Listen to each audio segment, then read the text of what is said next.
Most of the economic world today sits on one basic assumption: money should move.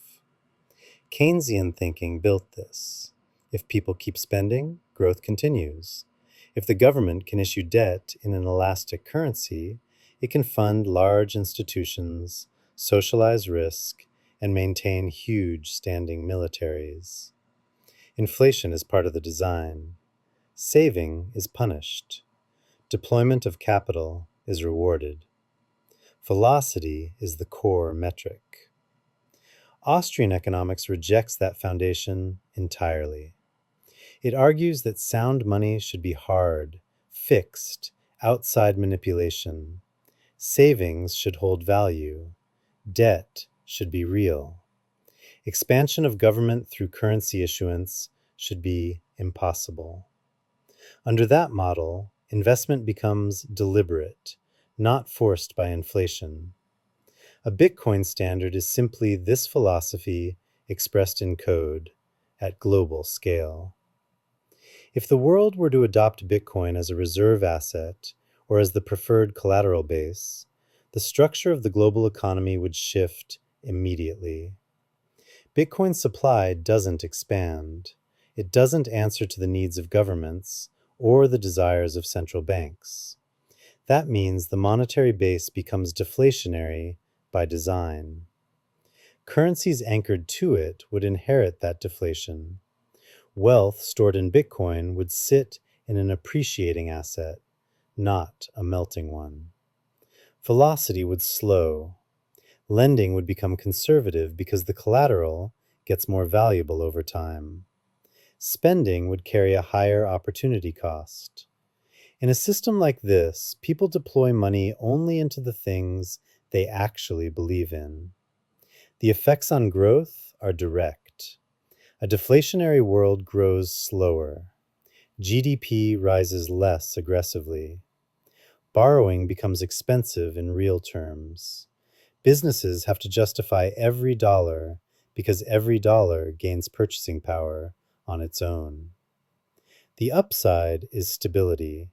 Fewer speculative bubbles, fewer artificial booms driven by cheap credit, and fewer systemic breakdowns.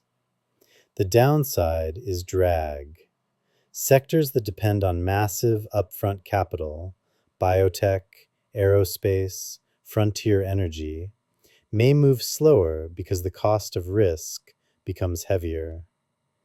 Government and military structures would face the most dramatic change.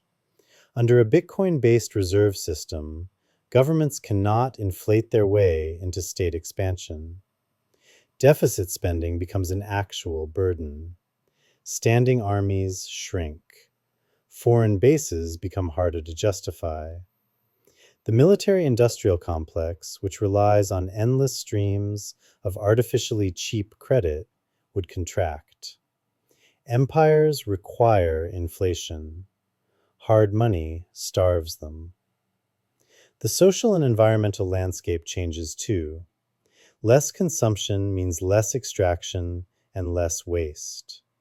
People buy durable goods, not disposable ones. Households prioritize long-term security over short-term consumption.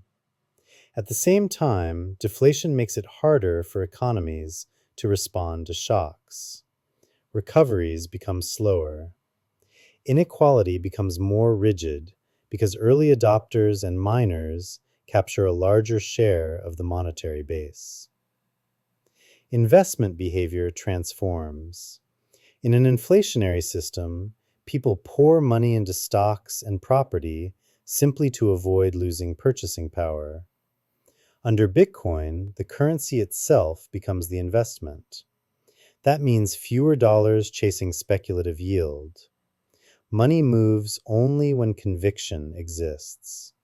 Projects get funded because they matter, not because people fear inflation.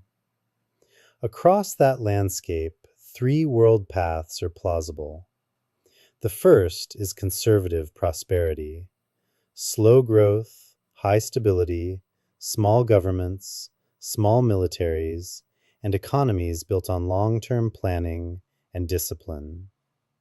The second is a rigidity spiral: slow innovation, locked-in inequality, tight credit, and political frustration from low mobility.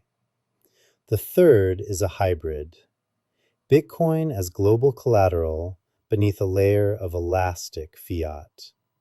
Governments shrink but remain functional.